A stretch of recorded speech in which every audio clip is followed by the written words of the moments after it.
Ladies and gentlemen, welcome back to Zenless Zone 0. In today's video, we are checking out the tier list, the pre-release tier list over on Pridewin. Now, a few disclaimers in this one. This is not my tier list. I am just looking at the Pridewin tier list. I had a chat to the boys there, got the gist of what's going on the way they constructed their tier list. They also put it in the disclaimers, but I'll go through a bunch of disclaimers at the start here because, once again, we are calling this the pre-release tier list. A lot of this can change. There has not been a ton of testing done on the game. They tried to get as many people as they found who played CBT3 and had knowledge on the game to put their input into this tier list. But as you know, with all these games, once we actually go into global launch, there will definitely be changes. If you go and look on the CN community side for this game, there is such split opinions on characters. Like you can get complete opposite tier lists in some of the stuff that I've seen over there. So just take this with a massive grain of salt. And as always with this game, it is an action game.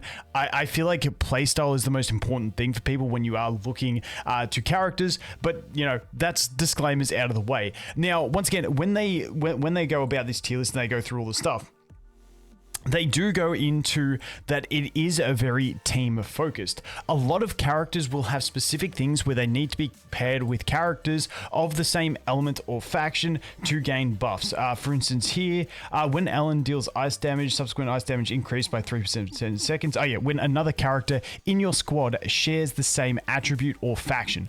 A lot of them will have something like this in their core passive, so we do end up mainly looking at elemental synergies, especially if we start having characters that maybe increase elemental damage for their teammates and stuff like that. So then you start really wanting to pigeonhole into elements. It is not necessary, but it is synergistic a lot of the time to go elements. There will be teams that don't follow that basic strategy, but in general, that's the kind of thing we're looking at. So these are being looked at in terms of team application for these individual characters. Some characters like supports, for instance, when we look at Rena, is looked at in terms of being a generic support and can be thrown into a bunch of things. But just note that with these things, as some other elements and other characters get better supports for them, then they may go up.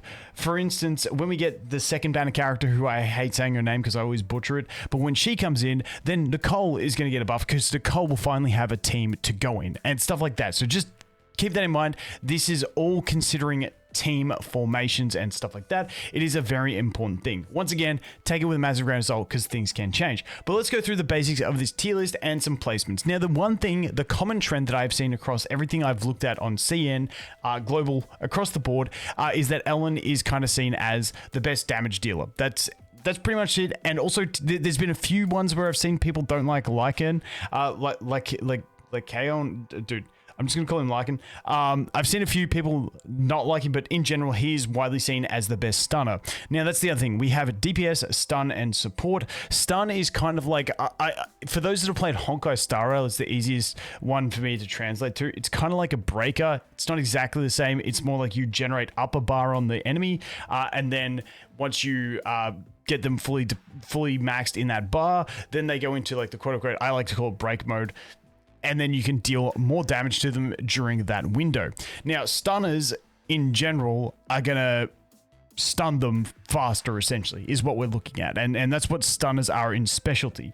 So let's go through it. First of all, Ellen is just seen as the highest DPS. She is an ice unit, which pairs her really well with the current best stunner in the game, who is Lycan, who is also an ice unit. And that's why these two reach tier 0, because they are both the best considered to be the best in their slots, being DPS and stunner, and they are both ice and they both go together. So that's what puts them in tier 0, and tier 0.5 is where we have some more generic supports, and then tier 1 is where everyone else starts falling in, just because these two are the best in their slot. And so both being best and then on top of that being paired together makes them so potent. Now, Ellen, I really love Ellen's play. I'm gonna go for Ellen when the game drops. One, because in case I drop the game quick, at least I've had some fun with the amount of character. But two, because she has a really fun playstyle. Like the playstyle you're generally going to use with her is where you're going to go double click dodge or long press dodge, and then you'll be able to do a charge attack from this sprint mode that she enters, and it generates her 3 stacks of her buff. You can get up to 6 stacks of it, and then you can just deplete that buff with her attacks, and that's the basic way. She has this really fast sprint mode that she goes into, and I just really enjoy it. And she has this really cool thing where she kicks her weapon and does like spins. It's really cool. She's got a really fun playstyle. I do like it. And once again, she pairs really well with Lycan. Now, Lycan is the kind of guy you can put into just about any team as a stunner because he is such a potent stunner. If we jump over and take a quick look at his kit and his core passives, when Lycan completely charges his basic attack, he will be using a lot of charge attacks. The attack deals 40% increased days. So you get increased days, which means this is why he is such a good stunner. And days is quote unquote the stun capacity, the break capacity, whatever you want to call it. And then on top of that, when he hits a stunned enemy, the target's stun damage multiplier is increased by 35%, so from 150 to 185. And so not only is he great at breaking or stunning the enemies really quickly, he also amplifies the damage from the damage multiplier of that. And that's why he is such a great unit in general for the launch of the game. Then we go into the support roles in the tier 0.5. First of all, we have Sukaku, who is going to be the ice support for these guys. She basically just has that generic ice support. She's got a good generic buff as well. But on top of that, when another character in your squad shares the same attribute or faction, she's going to get the extra ice damage of the squad increase. But on top of that, she just has the blanket attack increase, which makes her a good generic free-to-play. Keep in mind, because she is an A-level free-to-play supporter unit. Then we have Arena, another one of the S units that we've got in here, and she is a good generic support. She basically has these puppet type things that she brings onto the field. When she summons on the field, they last, I believe it's 10 seconds, and while they're out, she gives an attack buff to any team member, and they stay on the field when she swaps out. So they stay on. So you will have to try and keep her coming in to keep the uptime on that buff. But she's just a good generic buffer in general. And so she is going there. Now, the other thing that we looked at, as you can see, these 3 make up the core ice team with Sukaku and then the 2 tier 0s. Now, then we go into Rina being the next best generic support outside of her in the ice team. And that's why she gets up here, because she's like a good generic character in teams. If you don't have, for basically any other team, she can slot in decently. But her main team is going to be probably in the electric team, because we are going to be running shock combos. Now, generally, that's going to be run with Grace and Anton or Ambi.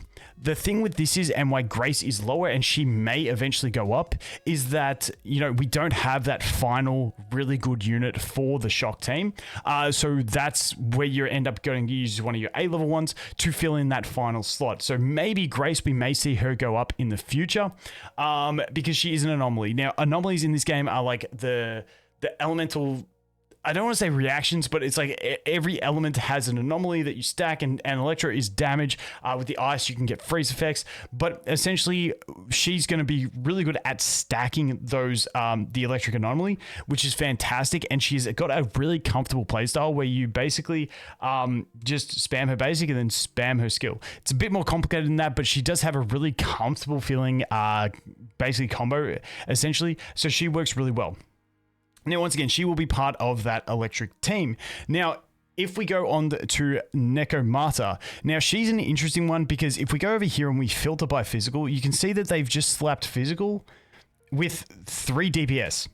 And that's it. That's all physical's got at the moment. Now, they will get some support with the extra A's, but once again, this is based on CBT3, so we don't have all the characters in here that have been thoroughly tested to know. So keep an eye out for launch day on Pride Win. They may update this tier list, just a wink, wink, nudge, nudge.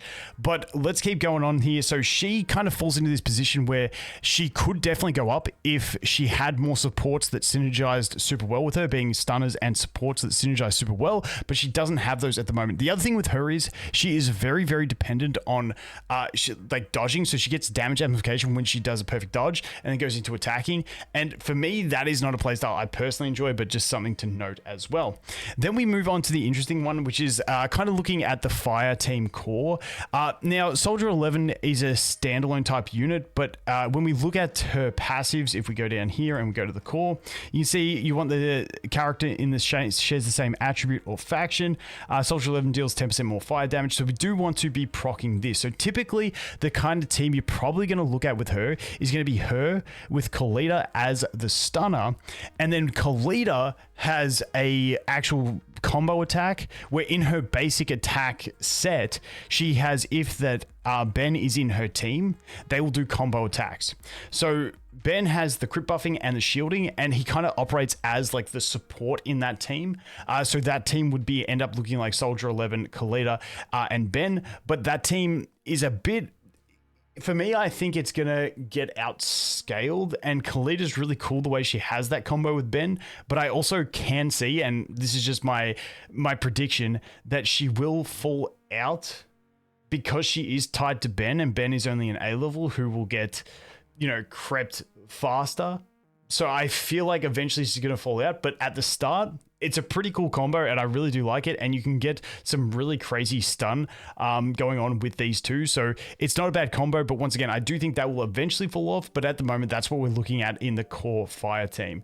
Now, as we move on past that, the rest of the tier list, like I said, Anton is in there as part of the electric team, or you can use Ambi as well. Anton's the main one, because he's going to trigger those shocks, essentially, so he's going to fill in that main spot for it, but once again, it's not optimal. And then over here with Nicole, we're waiting for the next banner, the second banner, before she gets her place.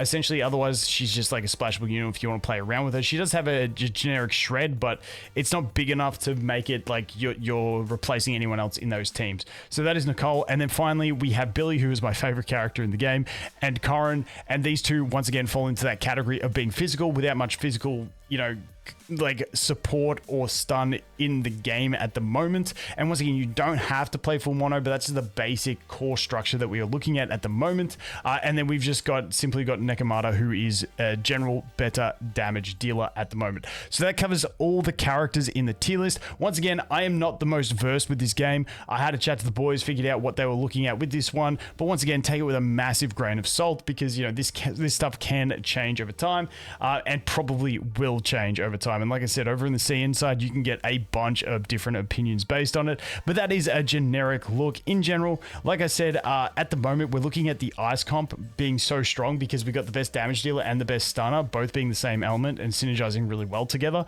And then all the other elements kind of being incomplete. Now, once again, I wouldn't be surprised if someone else found some massive busted combo that works, but that always happens with these games while you're in pre-testing, and not enough has been tested. So once again, just to reiterate, take it with a grain of salt, but there is a look at Pridewin's pre-release tier list for Zenless Zone Zero. We are less than a day away from release. I am cooked. It is 12:30 a.m. here. Kids will be up in about 4 hours. I'm going to go get some sleep. As always, guys, thanks for watching. Hope you have an awesome day, and I look forward to seeing the next one. Cheers.